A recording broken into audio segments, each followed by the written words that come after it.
वनसल्ली अला रसूलिहिल करीम अम्मा बाद।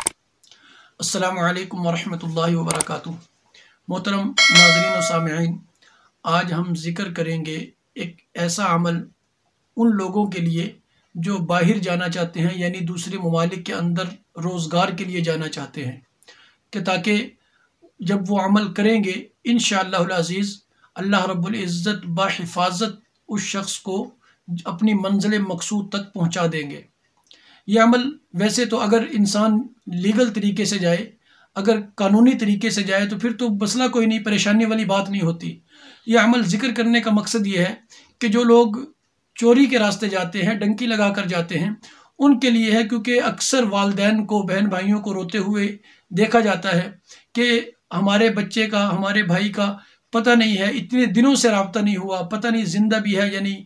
और कई वाक़यात ऐसे भी आते हैं कि बच्चे की इतला आती है कि जी वो दुनिया में नहीं है, फौत हो चुका है, या फिर ऐसे यानी जिस माहौल से गुज़रते हैं उस माहौल में जाते हुए जिस्म के कुछ आज़ा बेकार हो गए।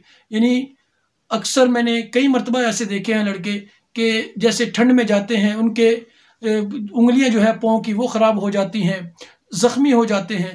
यानी कई ऐसे मसाइल पेश आते हैं। यानी जो चोरी के रास्ते जाते हैं, वैसे ये ज़हन में रखें कि चोरी के रास्ते जाना तो जायज़ नहीं है, ये जाना जायज़ नहीं है, खिलाफ शरा काम है, क्योंकि आप दूसरे की रियासत के अंदर बग़ैर उसके इतला के आप दाखिल हो रहे हैं चोरी से, तो वैसे तो जायज़ तो है नहीं। लेकिन अगर आप जाना चाहें या आपका कोई अजीज़ व अकारिब में से कोई जा चुका हो, आप उसके लिए परेशान हो और परेशानी इंतहा की हो कि कोई इंसान ऐसा नहीं है जो उसके बारे में उसकी खैर व ख़बर हमें दे सके, हमारे दिल को सुकून मिल जाए, तो ऐसे सूरत के अंदर एक अमल है इंशाअल्लाहुल अज़ीज़। जब आपका बेटा, क्योंकि आजकल जो बच्चे हैं तकरीबन अक्सर वालिदैन की नहीं मानते, जब जुनून ये उनके ज़हन पे सवार हो जाए कि हमने बाहर ही जाना है और डंकी लगा कर ही जाना है, तो वो फिर किसी की नहीं मानते। अगर ऐसी सूरत हो तो उस सूरत के अंदर ये अमल आप इस्तेमाल करें। ये नहीं कि ये इस अमल की वजह से या आप कहें कि जी ये अमल है तो हम ये करेंगे, हमारा बेटा बाहर चला जाएगा। यानी इस अमल से खिलाफ शरा काम नहीं करना। जब वालिदैन बहन भाई मजबूर हों कि छोटे को मना नहीं कर सकते, वो ज़िद में है, उसने जाना ही ज़रूर है, अगर हम मना करेंगे तो हम बिना बताए हमसे यानी दूर हो जाएगा, चला जाएगा।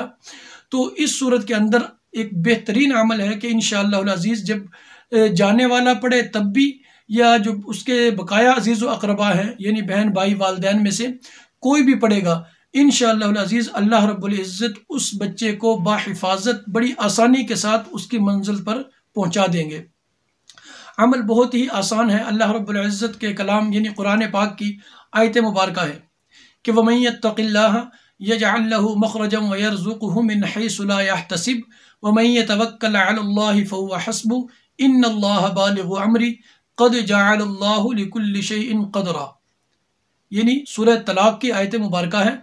इस आयत मुबारका को आपने बेहतरीन तरीका यह है कि आपने उस शख्स यानी जो जा रहा है उसके नाम के आदाद के मुताबिक पढ़ना है, नाम के आदाद के मुताबिक पढ़ना। ये आदाद जो है अक्सर मिल जाते हैं, अगर आप गूगल पे सर्च करेंगे तब भी मिल जाएंगे, या ये जो कमरी हरूफ हैं यानी अलिफ बा ता वाले, ये इस तरह के अगर आप सर्च करें कि हरूफ कमरी के आदाद गूगल पे सर्च करेंगे तो इंशाल्लाह बड़ी आसानी से मिल जाते हैं। तो आपने उस बच्चे का नाम के आदाद निकालने हैं।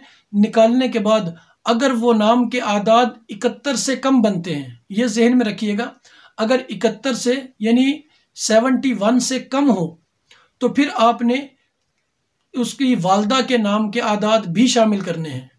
अगर 71 से ज़्यादा हो तो फिर जितने आदाद निकले उतनी मरतबा आप इस आयत मुबारका को घर का हर फर्द पढ़े तब भी, या अगर कोई एक फ़र्द पढ़ता है तो वो सुबह और शाम पढ़ता रहे उस तादाद के मुताबिक।